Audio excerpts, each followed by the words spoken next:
Are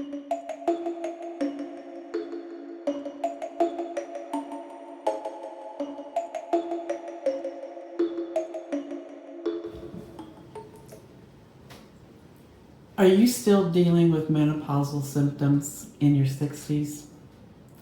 We are. Let's talk about it. Welcome to SAS, Second Act Soul Sisters. I'm Laura. And I'm Becky.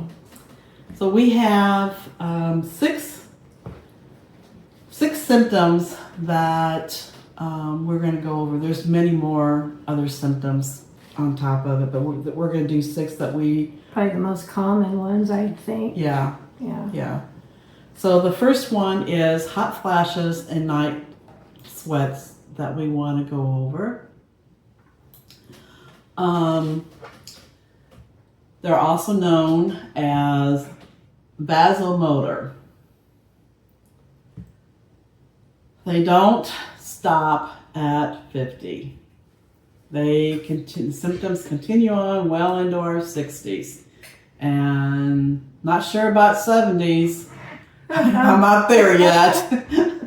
It wouldn't dare, would it? I hope not. Okay, so vasomotor symptoms are commonly associated with menopause that include hot flashes and night sweats caused by hormonal changes that affect the body's temperature regulation. Okay. I think that was my biggest problem. That's mine too. Through the hot flashes. Yep. They were definitely horrible, and I still have them once in a while. Yep. My go-to was a over-the-counter supplement called Black Cohash. And the brand name I went with was Estroven. And it worked great. It has a few different kinds, like Estroven for at night or ones to take during the day. I think I took the during the day one because I was just severely plagued by those. At least like it felt like 10 a day or 10 in a 24-hour period anyway. They were horrible. They were. And it bothered my sleep and just wake up at night just drenched. I'd have to change my pajamas, my sheets, just soaked. It was horrible. Yeah, I didn't have the night sweats that bad. I mean, I got hot, but I didn't have it to where it drenched the bedding. I was very lucky. Yeah. But I mean, I still have hot flashes. They're nothing compared to what I used to have, though.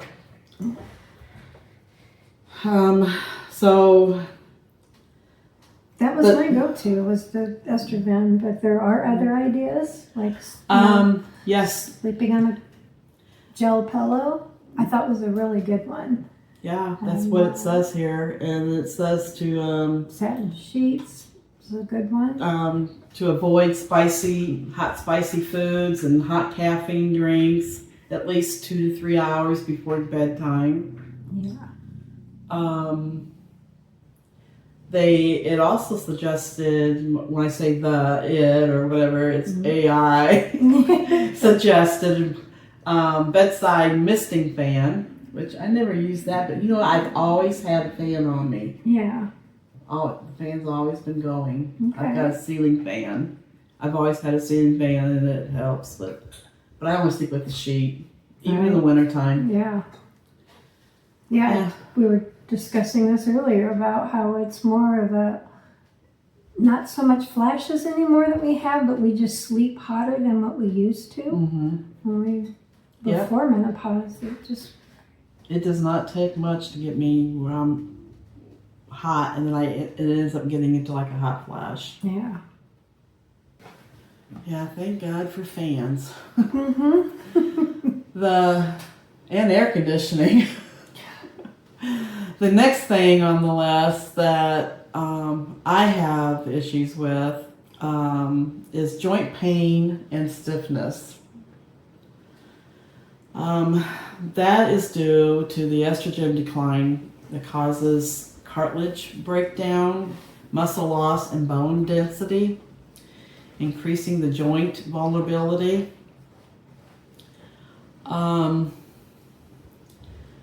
It's suggested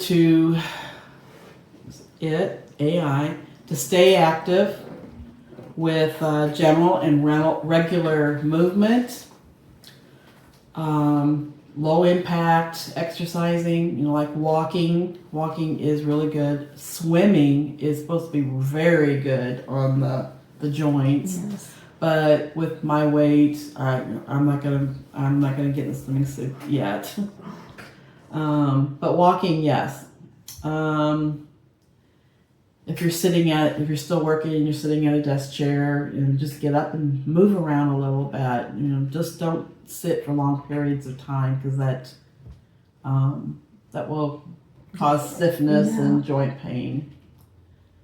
If you have longer than 30 minutes of joint pain and stiffness, go discuss that with your doctor. There could be other issues going on. So do you have... Yeah, but I just don't know. I can't say that I had an onset of it with menopause.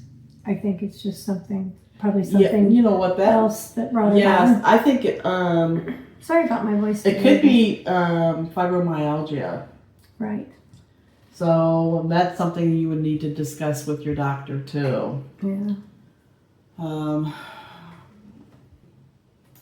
How about the weight gain part? oh my gosh, yes, the weight gain and metabolic shifts. Be able to eat whatever I wanted, and even after having my children, I still could. Yeah. But boy, I hit 50 and started going through this, and wow. Oh, yours was 50. Mine was like... I'd say 50, 55, yeah. And then it just... mine was... Oh, when did it start hitting me? Probably my early to mid 40s. Okay, yeah. That's probably more average, I think. Yeah. I was just very active. But up until then, I used to be able to eat anything. Yeah. And even if I gained, like when I had my periods, I always gained like 3 to 5 pounds.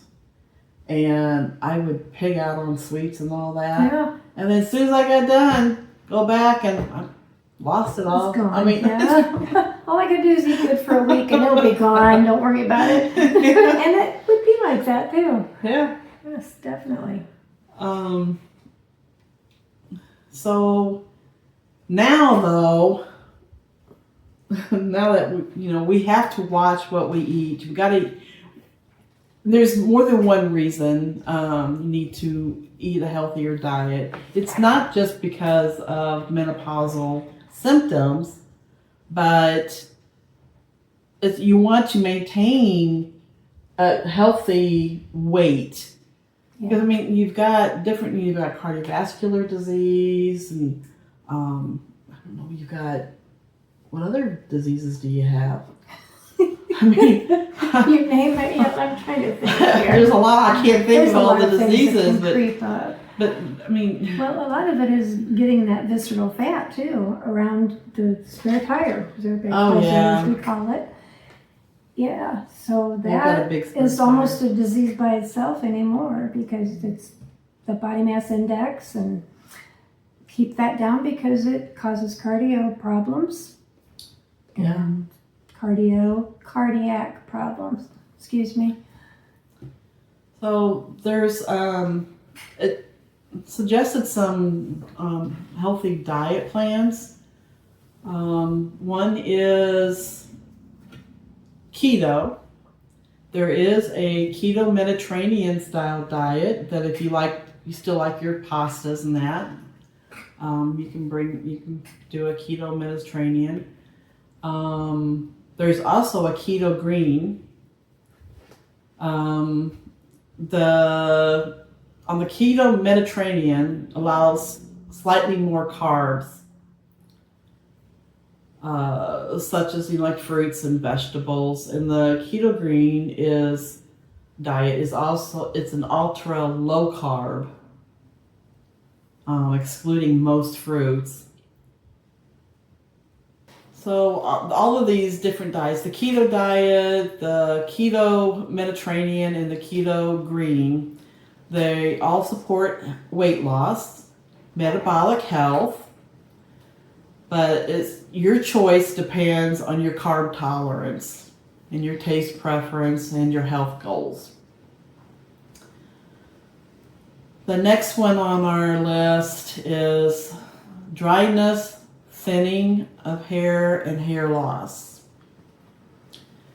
So, dropping estrogen levels deplete moisture from your skin, your hair, and vaginal dryness. And if you suffer with that, please discuss this with your doctor. It says to drink extra water, switch to a gentle, sulfate-free thickening shampoo, such as biotin, Aveeno, Pantene, or just a few of the brands. They can be purchased at any Walmart, Target, Walgreens, or even on Amazon. I haven't tried them, but did you say that you... The CeraVe is what I use. The shampoo and the conditioner. I like them both. Yes, A lot. I don't really... my hair's thinning. It's a lot thinner than what it used to be, but it's still really thick. What I suffer with is dryness. My hair is so dry. Yeah. And besides the skin, my skin is so extremely dry. And I just use lotions. I like the Cetaphil or the Walmart Equate is good. I get by in like in a big tub. All over. And I use that for like a face moisturizer too. There is a hyaluronic acid serum for skin hydration. I know CeraVe makes it, and so does Neutrogena. I know there's more brands, but those can be purchased at any Walmart, Target, Walgreens, probably even Amazon. Our next one on the list is insomnia, fatigue, brain fog. Interrupted sleep directly feeds into the next day forgetfulness and mental fatigue. Estrogen and progesterone levels fluctuate and eventually decline, which can directly impact brain function. Establish a strict, screen-free wind down routine about 45 minutes before you go to bed. Now, on me, when I go to bed, sometimes my brain doesn't want to shut down. I'm constantly thinking, oh, I got to do this, and like, I got to remember to do this, and don't forget to do that. And so keep a notepad by your bed. You can jot these down. Maybe that will help wind your brain down. I mean, I haven't tried it. I mean, Right. but that's what it says. To keep a notepad on your nightstand and write down they call them your brain dumps. I recommend magnesium glycinate. I get this from a Dr. Eric Berg that has a YouTube channel, and he recommended that. And I've been on it for about a month now, and it takes a while to build up, excuse me, in your system, but it really does work. It really relaxes you and helps you fall asleep. Yes. I guess there's a lotion too. You can buy some kind of a Yes, lotion. that's what it says here. I'd never heard of it. It says try a premium lavender infused. Oh, another thing. Different, Try yeah. a premium lavender infused weighted eye mask or a high quality magnesium sleep lotion. By selecting a high quality magnesium sleep lotion and applying it consistently before bed, many users report improved relaxation, reduced muscle tension, and better overall sleep quality. I never heard of that. Yeah. If it's anything like the stuff that I take, yes, it will work. Works good for me. I've never tried it. Well, they have, what is it, the magnesium for muscle cramps and stuff that you put on? Yeah. Yeah. So it must be something about magnesium that relaxes the muscle. And then there's the there's the urinary incontinence. It suggests pair weight management with pelvic floor muscle training, your Kegel exercises for best results, as this directly strengthens the muscles that help control urine. Okay. I have tried the Kegel exercises and they did not work for me. I don't know if it's because I just didn't stick it out long enough, but I gave it, a couple of weeks. I probably should have gave it more like a couple weeks. I should have gave it more like a couple of months, 6 probably. weeks. Yeah. But trying to get down, trying to get down on the floor and getting up is a little hard when you have back issues and you're overweight. So, I just recommend wearing a panty liner. But now, if it's really a bad issue, go discuss it with your doctor. Mine's not. Mine's just, a light incontinence. Here, especially like when I'm laughing real hard or something, or sneezing, but that's all, that I suffer with. Right. So we kind of touched on all of them, yeah. didn't we? We know in closing, navigating through our 60s is, it's tough, but it's doable. And our bodies are doing the very best that they can. And so be kind to yourselves and spoil yourself a little bit. If you need to go out and get a gel pillow, do that. And just baby yourself a little bit during this time. And it may go on for decades, so you might as well start now. Better yet, go get a massage. Yeah. Go get a pedicure. I love massages, and I love especially my pedicures. I have to go in for my pedicures every month. So take care of yourselves. Yes. Take care. We'll see you next week. Have a great week. Thanks for joining us. Bye-bye. Bye.